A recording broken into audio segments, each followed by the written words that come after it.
everyone, Assalamu alaikum. This is Rabia Shahid and you're watching us on Health Talk. In today's episode of Health Talk आज हम बात करेंगे एक ऐसी बीमारी के बारे में जो अक्सर ख़वातीन को होती है लेकिन वो उसे नज़रअंदाज करती हैं। हम बात करेंगे फाइब्रॉइड्स के बारे में and to discuss that we have Professor of Gynae, Dr. Shumaila Hanif with us. Assalamu alaikum, Dr. Shumaila. जी वालेकुम सलाम। Welcome to Health Talk. Thank you so much. Dr. Shumaila, first of all मैं चाहूँगी कि हम लोग basic से start करें। मैं चाहूँगी कि आप हमारी ऑडियंस को बताएं कि फाइब्रॉइड्स होता क्या है। जी राबिया, फाइब्रॉइड्स जो है ख़वातीन का एक बहुत ही कॉमन ट्यूमर है यूट्रस की दीवार का। अब सबसे पहले जो एक मिसकंसेप्शन मैं क्लियर करना चाहूँगी कि लोगों को जब हम बताते हैं कि आपको बच्चेदानी की रसौली है तो वो रसौली को समझते हैं कि कोई कैंसर की बात है। तो ये कैंसरस ट्यूमर नहीं होता, ट्यूमर बीनाइन होता है, यानी कि उसमें कोई कैंसर के जर्रे नहीं है, और कुछ ट्यूमर कैंसरस भी होते हैं। जब हम ब्रॉडली ट्यूमर की बात करें तो हम बीनाइन बात करें कि उसमें कोई कैंसर नहीं है। तो फाइब्रॉइड ख़वातीन का एक बहुत ही कॉमन ट्यूमर है जो बच्चेदानी की दीवार का है। एक अंदाजे के मुताबिक 30 to 50% ख़वातीन को फाइब्रॉइड्स होता है, और अब रीसेंट स्टडीज में इवन 70% तक इंसिडेंस देखा गया है कि यूट्रस के अंदर फाइब्रॉइड जैसी रसौली हो सकती है जो कि एक बीनाइन रसौली है, इसमें कोई कैंसर नहीं है। लेकिन जैसे कि अभी आपने जिक्र किया कि हर ट्यूमर कैंसर नहीं होता है, लेकिन हमारे जहन में यही आता है जब हम ट्यूमर वर्ड सुनते हैं तो हमें लगता है कि इट्स कैंसरस। सो ये क्लैरिटी है कि ये क्लैरिटी है क्योंकि ट्यूमर एक मेडिकल टर्म है। हमारे उर्दू में हम अगर रसौली बोले, इंग्लिश में हम ट्यूमर बोलें तो फौरन पेशेंट्स को ये होता है कि कोई कैंसर है। तो ट्यूमर बीनाइन और कैंसरस दोनों होते हैं। ट्यूमर एक ब्रॉड वर्ड है या रसौली एक ब्रॉड वर्ड है जिसमें मेजॉरिटी बीनाइन होते हैं, कैंसरस नहीं होते। कुछ परसेंट जो हैं वो कैंसर होते हैं, पर ब्रॉडली बोलने के लिए हम उसको ट्यूमर का वर्ड ही इस्तेमाल करते हैं। डॉक्टर शुमाइला, ये जो बीमारी है फाइब्रॉइड, ये हर औरत को होती है? जैसे कि कहा कि इंसिडेंस अब कुछ सालों में बढ़ता ही जा रहा है। 30 to 50% जो इंसिडेंस था, ये तो जब मैं खुद स्टूडेंट थी तब किताबों में इतना लिखा जाता था, यानी कि 100 ख़वातीन में 50 ख़वातीन को फाइब्रॉइड हो सकता है, और अब ये इंसिडेंस ऑलमोस्ट 70% तक भी देखने में आया है। तो 70% ख़वातीन को रिप्रोडक्टिव लाइफ में, अब रिप्रोडक्टिव लाइफ का मतलब है something between 20 to 45 years of age, पर मोस्टली रिप्रोडक्टिव लाइफ हम 30 to 45 कंसिडर करते हैं। जब रिप्रोडक्टिव लाइफ का मतलब है जब वो बच्चा पैदा कर सकते हैं या उनका मेंस्ट्रुअल साइकिल का निज़ाम शुरू होता है, उसको हम रिप्रोडक्टिव लाइफ कह देते हैं। उसमें इतना इंसिडेंस देखने में आया। फाइब्रॉइड्स होने की सबसे मेन रीजन क्या हो सकती है किसी को भी?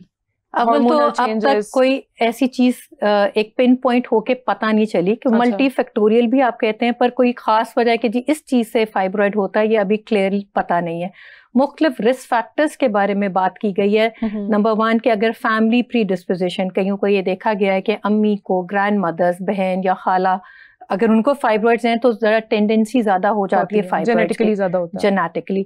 दूसरा कि कुछ एरियाज में, कुछ कंट्रीज में या कॉन्टिनेंट्स में ज्यादा देखने में आया, खासतौर पे अफ्रीकन ख़वातीन और अमेरिकन ख़वातीन। अब उनमें क्यों है, मे बी वो जेनेटिक भी हो गया, लेकिन उनमें भी फाइब्रॉइड्स का इंसिडेंस ज्यादा देखने में आया है।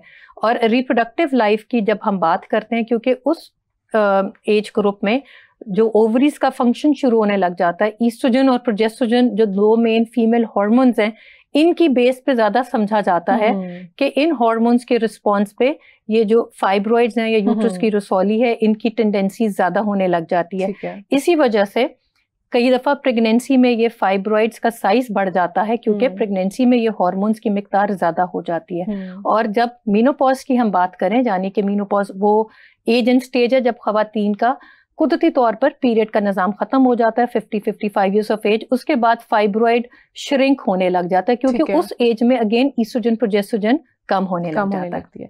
तो डॉक्टर शुमाइला, यंग जनरेशन में क्या रेशियो है इस बीमारी की? एक तो ये रेशियो, अब बात ही रिप्रोडक्टिव एज ग्रुप में हम कर रहे हैं, जिसमें 30 ऑनवर्ड से लेके 50 years में ये सबसे ज्यादा देखने में है। पर इसका ये मतलब नहीं है कि यंगर देन 30s को नहीं होता, उनमें भी है, पर 30 से ऑनवर्ड ज्यादा देखने में। अच्छा, फॉर एग्जांपल अगर हम सिम्टम्स की बात करें तो बहुत सारी चीजें होती हैं, जिसमें PCOS भी आता है, एंडोमेट्रोसिस भी आता है, तो हम बहुत सारी चीजों को एक बीमारी के साथ लिंक भी कर देते हैं समटाइम्स। सो ये सारी चीजें रिलेटेड है इस बीमारी से? नहीं, फाइब्रॉइड टोटल अलग चीज है, एंडोमेट्रियोसिस बिल्कुल एक गायनी की अलग प्रॉब्लम है। हाँ, और पॉलीसिस्टिक ओवेरियन बिल्कुल अलग चीज है। ठीक है, तो इनका आपस में कोई रिलेटेड नहीं, एज सच डायरेक्ट लिंक नहीं। तो फाइब्रॉइड्स के सिम्टम्स क्या हैं, हमें कैसे पता चल सकता है कि हमें ये बीमारी है? फाइब्रॉइड्स ऑल्दो के बहुत ही कॉमन ट्यूमर है, पर 50% केसेस में फाइब्रॉइड का कोई भी सिम्टम नहीं है। कई दफ़ा तो इत्तेफाक से पता चलता है, किसी और वजह से कोई पेट का अल्ट्रासाउंड कराएं, या रूटीन प्रेगनेंसी में ख़वातीन जब अल्ट्रासाउंड कराते हैं तो इत्तेफाक से पता चलता है कि जी यूट्रस के अंदर तो फाइब्रॉइड है, तो 50% केसेस में तो पता ही नहीं होता। ठीक है। बाकी 50% केसेस में इसकी मुख्तलिफ प्रेजेंटेशंस होती हैं। जो कॉमनस प्रेजेंटेशन है वो है पीरियड का एबनॉर्मल होना, यानी पीरियड बहुत ज़्यादा हैवी होना।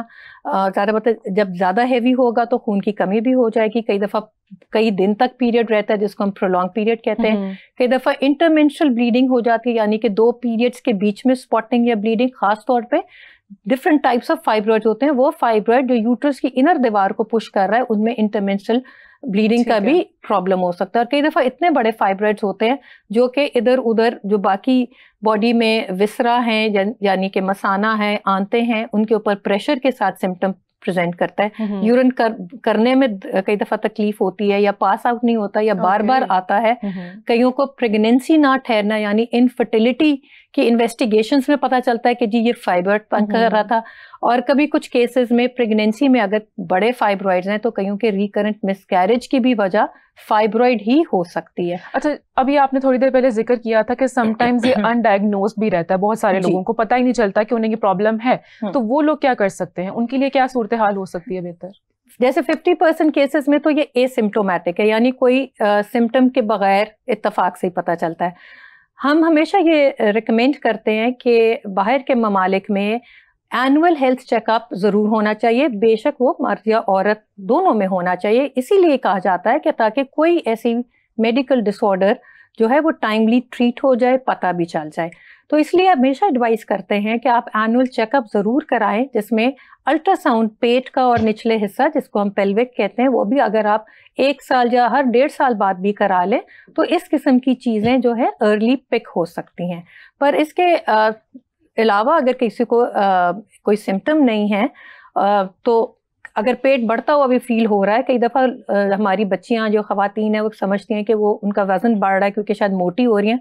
बहुत रेयरली कभी ये होता है कि फाइब्रॉइड का साइज़ इतना बढ़ रहा होता है, तो पेट इसलिए बड़ा है कि उसके अंदर ये फाइब्रॉइड का साइज़ इतना बड़ा हो जाता है और वो किसी और पीरियड के एबनॉर्मेलिटीज़ के साथ किसी ने प्रेजेंट ही नहीं किया होता। मिस्टेक कर देती है पीसीओएस के साथ। पीसीओएस के साथ वेट आपका स्टक हो जाता है। जी, पीसीओएस के साथ जो है ना, अगर हम उसके एडिशनल सिम्टम्स की बात करें, जिनको पॉलिसिस्टिक ओवेरियन सिंड्रोम है, उनके पीरियड्स कम हो जाते हैं या स्किप होने लग जाते हैं।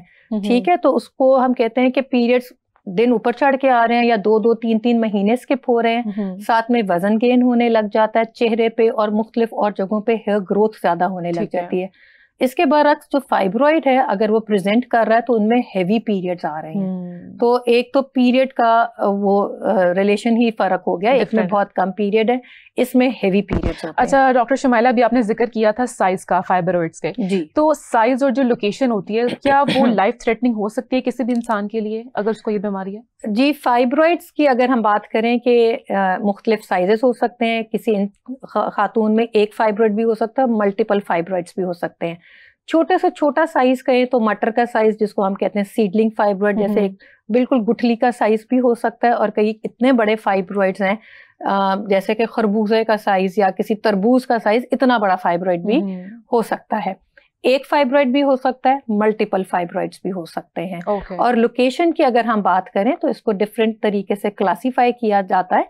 मोटी बात अगर हम आसान लफ्जों में समझाएं तो कुछ फाइब्रॉइड होते हैं जो यूट्रस की इनर दीवार के अंदर पुश कर रहे होते हैं, जिनको हम सबमिकोजल फाइब्रॉइड कहते हैं।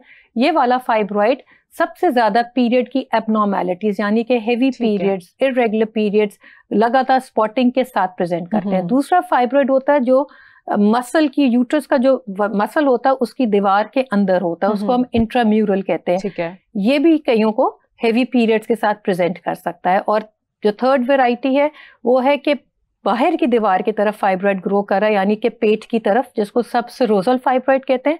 ये पीरियड की एबनॉर्मेलिटीज नहीं करता। जब ये बहुत बड़े साइज के हो जाएं तो इधर उधर के ऑर्गन्स में अगर प्रेशर दे रहे हैं तो इसके साथ वो प्रेजेंट कर सकते हैं। अच्छा, ये जो बीमारी है क्या ये प्रेग्नेंट औरतों को इफेक्ट कर सकती है, लाइक उन्हें कंसीव करने में प्रॉब्लम हो?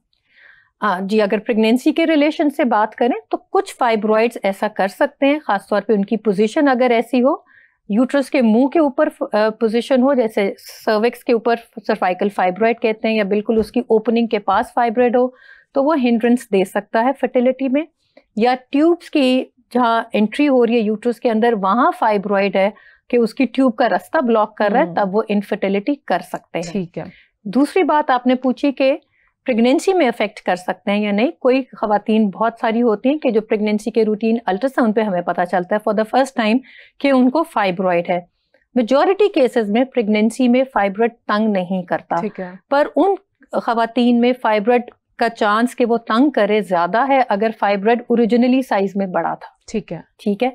तो एक तो प्रेगनेंसी भी एक ऐसी कंडीशन है, उसमें ईस्ट्रोजन और प्रोजेस्टेरोन हार्मोन की मिकदार बढ़ने लग जाती है, जिसकी वजह से प्रेगनेंसी में जूं जूं यूट्रस का साइज बढ़ रहा होता है, फाइब्रॉइड का साइज भी बढ़ने लग जाता है। और अगर बहुत बड़ा फाइब्रॉइड हो जाए तो वक्त से पहले लेबर पेन्स भी कर सकता है, जिसको हम प्री टर्म डिलीवरी कहते हैं, या वक्त से पहले पानी की थैली फट जाए, या डिलीवरी के दौरान अगर खासतौर पर यूट्रस के निचले हिस्से में फाइब्रॉइड है तो नॉर्मल डिलीवरी में ऑब्स्ट्रक्शन कर सकता है। सिजेरियन की जरूरत पड़े तो सिजेरियन में किस लेवल पे हमने इंसिजन देना है उसमें प्रॉब्लम कर सकता है।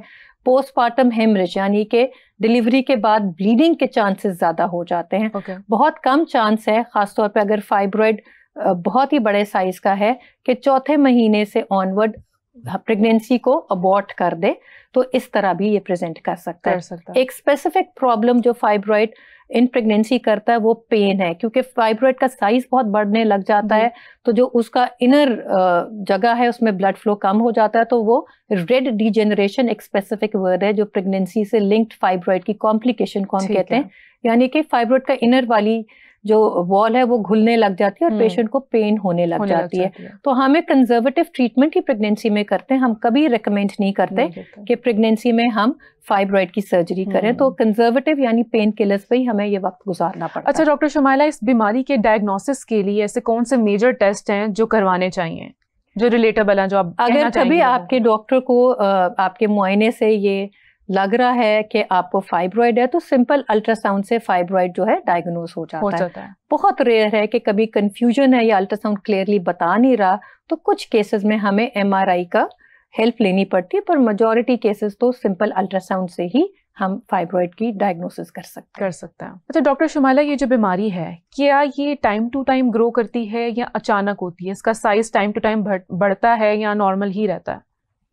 फाइब्रॉइड एक स्लो ग्रोइंग ट्यूमर है, यानी कुछ सालों के ऊपर ये आहिस्ता आहिस्ता बढ़ने लग जाता है। ये ऐसा नहीं है कि एक महीना पहले नहीं था और नेक्स्ट मंथ में फाइब्रॉइड आ गया। तो ये स्लोली ग्रो करते हैं, स्लो ग्रोइंग ट्यूमर इनको कहते हैं। तो क्या विद पैसेज ऑफ टाइम ये खुद ही श्रिंक भी हो सकता है कि मेडिकेशन चाहिए? अगर हम रिप्रोडक्टिव लाइफ की बात करें, जो कि हम 20 से 45-50 ईयर्स कहते हैं, तो ये वक्त के साथ ग्रो करेगा। मेनोपॉज के बाद ये श्रिंक होने लग सकते हैं। ठीक है। तो ऐसा कोई मेडिसिन नहीं है जिसके लेने से फाइब्रॉइड सिरे से गायब हो जाए, तो कोई ऐसा मेडिकल ट्रीटमेंट नहीं है।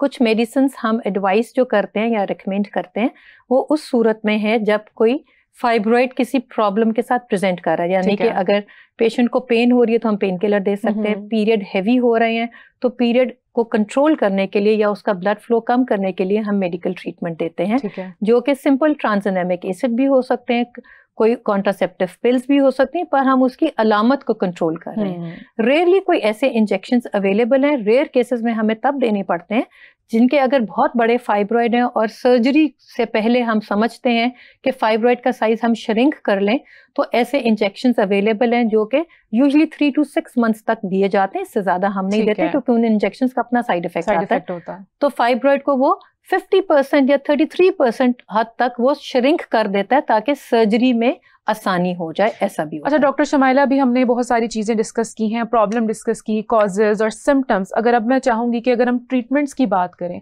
तो इस बीमारी का इलाज क्या है? सर्जरी एक हल है या नॉन सर्जिकल ट्रीटमेंट्स भी हैं? ट्रीटमेंट जो है वेरी करता है, बहुत सारी चीज़ों पे डिपेंड करता है। एक के पेशेंट को क्या अलामत थी जिसपे ये फाइब्रॉइड उनको तंग कर रहा था, कितने हैं फाइब्रॉइड्स, छोटे हैं, बड़े हैं, साइज क्या है, यूट्रस की किस दीवार पे हैं, यानी इनर साइड पे हैं या बाहर की तरफ हैं, प्रेगनेंसी की क्या प्लानिंग है, क्या फर्टिलिटी में अफेक्ट कर रहा है। हर केस दूसरे से फर्क होता। ठीक है। अगर कोई फाइब्रॉइड छोटे साइज का है, यानी 6-7 सेंटीमीटर से छोटे साइज का है और पेशेंट को कोई प्रॉब्लम नहीं है, ना वो प्रॉब्लम क्रिएट कर रहा है, तो हम उसके लिए सर्जरी कुछ भी रिकमेंड नहीं करते। ठीक है। तो ये मतलब नहीं है कि जितनी खवातीन जिनके फाइब्रॉइड्स निकले सबको सब हम सर्जरी एडवाइस कर दें, तो मेजॉरिटी केसेस में शायद कुछ भी करने की जरूरत ना हो। हमें ट्रीटमेंट तब करनी पड़ती है जब हम समझें कि ये जो स्पेसिफिक सिम्टम है ये फाइब्रॉइड की वजह से है, और उसमें जैसे कहा कि मेडिकल ट्रीटमेंट भी हो सकती है, सर्जिकल ट्रीटमेंट भी हो सकती है। अच्छा, अगेन केस टू केस जो है वो डिफर आजकल बहुत सारे मॉडर्न ट्रीटमेंट्स भी आए हुए हैं, फॉर एग्जांपल जिसमें लेजर थेरेपी भी होती है, लेजर के थ्रू कुछ ट्रीटमेंट करते हैं, तो वो कितने इफेक्टिव हैं और कौन कौन से आए हुए हैं मार्केट में? अगर हम ओवरऑल बात करें दुनिया में, खासतौर पे जो डेवलप कंट्रीज हैं कि उधर क्या अवेलेबल ऑप्शंस हैं, वो है एक यूट्राइन आर्टरी एम्बोलाइजेशन। ठीक है। उसमें जो ब्लड वेसल है यूट्रस की, उसको हम उसके अंदर स्पेसिफिक पार्टिकल्स इंजेक्ट करते हैं जिससे फाइब्रॉइड का ब्लड फ्लो खत्म हो जाता है और फिर वो अगले कुछ महीनों में श्रिंक होने लग जाता है। दूसरा है रेडियो फ्रीक्वेंसी एब्लेशन। ये हम लेप्रोस्कोप के जरिए, मकसद यही है कि थर्मल एनर्जी हम यूज करते हैं उस फाइब्रॉइड को बर्न करने के लिए, वो भी फॉलोइंग कुछ मंथ्स में फिर अपना जो सिम्टम है वो जिससे भी किसी ने प्रेजेंट किया पेन के साथ या पीरियड की डिस्टर्बेंस के साथ, वो सेटल होने लग जाता है। और थर्ड है HIFU, HIFU यानी कि हाई इंटेंसिटी फोकस्ड अल्ट्रासाउंड। इसका भी मकसद यही है कि थर्मल एनर्जी को लेके हम फाइब्रॉइड को डिस्ट्रॉय करते हैं। अब हमारे मुल्क पाकिस्तान की अगर हम बात करें तो हमारे पास यूट्राइन आर्टरी एम्बोलाइजेशन ही अवेलेबल है, जो कि इंटरवेंशनल रेडियोलॉजिस्ट के अंडर आता है। ये वो लोग करते हैं, गायनेकोलॉजिस्ट नहीं करते। पर हर एक केस का सिलेक्शन क्राइटेरिया है। हम रिसेंटली ये हमेशा एडवाइस किया जाता है कि वो पेशेंट्स या वो खवातीन जो अभी जिनकी फैमिली कंप्लीट नहीं है और वो प्रेगनेंसी प्लान करना चाहती हैं, फर्टिलिटी चाहती हैं, उनको ये हम जो जिन ट्रीटमेंट मोडालिटीज की बात की, ये हम मना करते हैं, क्योंकि कभी कभी इन ट्रीटमेंट से जो एक साइड इफेक्ट है कि ओवेरियन रिजर्व वो कम हो जाता है और आइंदा प्रेगनेंसी ठहरने में प्रॉब्लम कर सकता है। तो उनको हम कई दफा यूट्राइन आर्टरी एम्बोलाइजेशन रिकमेंड नहीं करते। अच्छा, वो खवातीन जिनको मेनोपॉज स्टार्ट होता है, उसके बीच में उन्हें फाइब्रॉइड्स भी होता है, तो वो जो पीरियड होता है, टाइम पीरियड, वो बहुत एग्जॉस्टिंग होता है और अनकंफर्टेबल सा होता है, तो उसमें उनको क्या करना चाहिए? किसी खातून को मेनोपॉज तब कहते हैं जब उनको 1 साल तक पीरियड ना आए और उनका एज ग्रुप जो है 45 से 55 ईयर्स पे है, उनको हम मेनोपॉज कहते हैं कि किसी को मेनोपॉज हो गया 1 साल तक पीरियड ना हो। पर ऐसा नहीं होता कि कोई इस एज ग्रुप में आए तो फौरन एक दफा पीरियड आए और from the very next month उनके पीरियड बिल्कुल ही खत्म हो जाए। तो हमेशा वो जो ट्रांजिशन फेज होती है वो कुछ सालों की भी हो सकती है, उनको पीरियड कम होने लग जाते हैं, स्किप होने लग जाते हैं। तो ऐसे केसेस में, जैसे कि अगर 45 और 55 में कई दफ़ा खवातीन आती हैं, जी हमें 2-2 महीने बाद पीरियड आ रहे हैं या 3-4 मंथ्स बाद आ रहे हैं, उनको हम रेगुलर करने के लिए कोई मेडिसिन नहीं देते, बिकॉज वो ट्रांजिशन फेज में। ठीक है। अच्छा, इसकी वजह से अक्सर खवातीन को आयरन डेफिशिएंसी भी हो जाती है, क्योंकि जो फाइब्रॉइड्स होता है वो आपका ब्लड अब्सॉर्ब बिल्कुल होता है। जिनको हैवी पीरियड्स हो रहे हैं, उनका ब्लड लॉस हो रहा है, तो उनको हमेशा हीमोग्लोबिन उनकी कम होती है। अच्छा डॉक्टर शुमाइला, ये जो ट्यूमर है, क्या ये वक्त के साथ साथ आपकी बॉडी के डिफरेंट ऑर्गन्स को भी अटैक कर सकता है कि ये यूट्रस में ही रहता है? रहता तो ये यूट्रस में ही है। ठीक है। अगर साइज बहुत बढ़ जाए तो जो डिफरेंट ऑर्गन्स आगे मसाना है उसके ऊपर प्रेशर इफेक्ट दे सकता है। पीछे इंटेस्टाइन्स हैं और बड़ी आंत है, उस पर प्रेशर इफेक्ट्स दे सकता है। अच्छा मैम, अगर लाइफस्टाइल की बात करें, लाइफस्टाइल और आपकी जो हेल्थ होती है, आपकी जो इर्द गिर्द का माहौल होता है, उसके थ्रू अगर हम ट्रीट करना चाहें इस बीमारी को, फाइब्रॉइड्स को, तो किस तरह से कर सकते हैं? लाइफस्टाइल कैसा मेंटेन कर सकते हैं? रीसेंट स्टडीज ने अब ये कोई चीज़ों के साथ लिंक किया गया है फाइब्रॉइड के, स्पेसिफिकली जो ग्रोथ ऑफ फाइब्रॉइड के इतनी जल्दी ग्रो क्यों होने लग गया है। कुछ अरसे से अगर हम बात करें 20-25 ईयर से हमारा लाइफस्टाइल बहुत चेंज हो गया है। हमारा खाने की अशिया बहुत फ़र्क हो गई, हमारी डाइट चेंज हो गई है, ओवरऑल सेडेंट्री लाइफस्टाइल हो गया है, वॉक शॉक हम नहीं करते, खाने में हम प्रोसेस फूड ज़्यादा खाने लगे, जंक फूड, अनहेल्दी फूड, ये सारों के साथ लिंक किया गया है बेशतर और मसाइल को, प्रॉब्लम्स को, बेशक वो मर्द हो औरत हो। ओवर 25-30 ईयर्स आप देख लें, हार्ट डिजीजेस कितनी ज्यादा हो गई हैं, कैंसर्स कितने ज्यादा हो गए हैं, और इसी तरह पॉलीसिस्टिक ओवेरियन सिंड्रोम बच्चियों को बहुत कॉमन हो गया है, और साथ में फाइब्रॉइड्स भी कॉमन होते जा रहे हैं या उनकी ग्रोथ बहुत ज्यादा हो गई है। तो कहीं ना कहीं लिंक जरूर किया गया है of processed food, unhealthy fats लेना, बहुत सारी रिफाइंड शुगर की चीज़ें लेना, अगर कोई बहुत ज़्यादा वेजिटेबल्स और फ्रूट्स नहीं लेता उसको भी लिंक किया गया है कि इस डाइट ने इस चीज़ों को अदर गायनेकोलॉजिकल प्रॉब्लम्स के साथ फाइब्रॉइड्स का इंसिडेंस और इसकी ग्रोथ को भी अफेक्ट किया है। अच्छा, if you have this problem तो ऐसे कौन सी खाने की चीज़ें हैं जो बिल्कुल अवॉइड कर देनी चाहिए? फॉर एग्जांपल प्रोटीन्स हैं, इस तरह की चीज़ें जो ओवरऑल अगर हम हेल्थ की बात करें तो वो चीज़ इट गोज फॉर एवरीवन, बेशक वो मर्द हो और औरत हो, कि आपको हेल्दी फूड खाना चाहिए। रेड मीट इतना ना लें, ठीक है, फैटी बहुत ज्यादा अनसेचुरेटेड फैट्स मत लें, रिफाइंड शुगर्स ना लें, ये कैफीन ड्रिंक्स ना लें, अल्कोहल को अवॉइड करें और आप हेल्दी फ्रूट्स लें, वेजिटेबल्स लें और अपने आप को फिट रखें, तो इससे बहुत सारे मसाइल ठीक हो जाते हैं। अच्छा डॉक्टर शमाइला, बहुत इंफॉर्मेटिव डिस्कशन रही है हमारी आज की। आई होप के ऑडियंस तक हमारा जो मैसेज है वो जरूर गया होगा, लेकिन लास्टली मैं चाहूंगी कि आप हमारी ऑडियंस के लिए, हमारी उन खवातीन के लिए जो इस बीमारी से गुजर रही हैं फाइब्रॉइड्स, उनके लिए कोई मैसेज देना चाहें?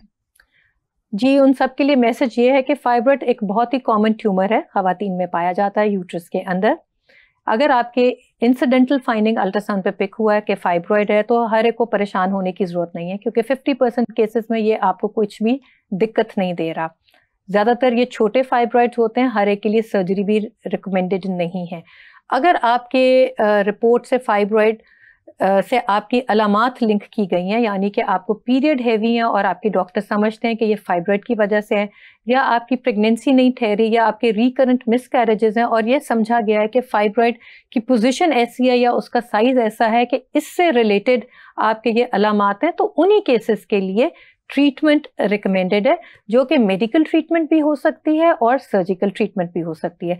कि जो सर्जरी की अगर हम बात करें तो दो इम्पॉर्टेंट सर्जरीज जो और लोगों को भी पता है की जाती हैं, उसमें एक है कि सिर्फ फाइब्रॉइड को रिमूव किया जाए, उसको हम मायोमेक्टमी कहते हैं। और अगर कुछ खवातीन में खासतौर पर अगर वो 45 से ऊपर हैं और उनको बहुत ज़्यादा हैवी पीरियड्स हैं और बहुत ज़्यादा फाइब्रॉइड से समझा गया है कि उनके मल्टीपल फाइब्रॉइड्स हैं या एक ही फाइब्रॉइड बहुत ज़्यादा है इस वजह से ये है, तो उनको फिर हम कई दफ़ा हम एडवाइस करते हैं कि वो पूरा अपना यूट्रस निकलवा लें, जिनको हम हिस्टेक्टमी कहते हैं। ठीक है, क्योंकि एक दफ़ा जब फाइब्रॉइड निकाला जाए तो उसका रिकरेंस रिस्क भी है। ये नहीं होता, कई दफ़ा पेशेंट पूछते हैं ये दोबारा फाइब्रॉइड आपने सर्जरी की दोबारा बन गया, तो रिकरेंस रिस्क है 30 to 50% केसेस में अगले कुछ सालों में दोबारा फाइब्रॉइड बनने का चांस रहता है। वेल डॉक्टर शमाइला, मैं भी उन खवातीन को यही कहना चाहूंगी कि अगर आपको ये बीमारी है तो हिचकिचाने की कोई जरूरत नहीं है, इसको नजरअंदाज बिल्कुल नहीं करना चाहिए। हमने बहुत सारी ऐसी चीजें बताई हैं, सिम्टम्स बताए हैं। अगर आपको फील होता है कि आपको ये सिम्टम्स है तो फौरी डॉक्टर से रुजू करें और इस मसले को हल करवाएं।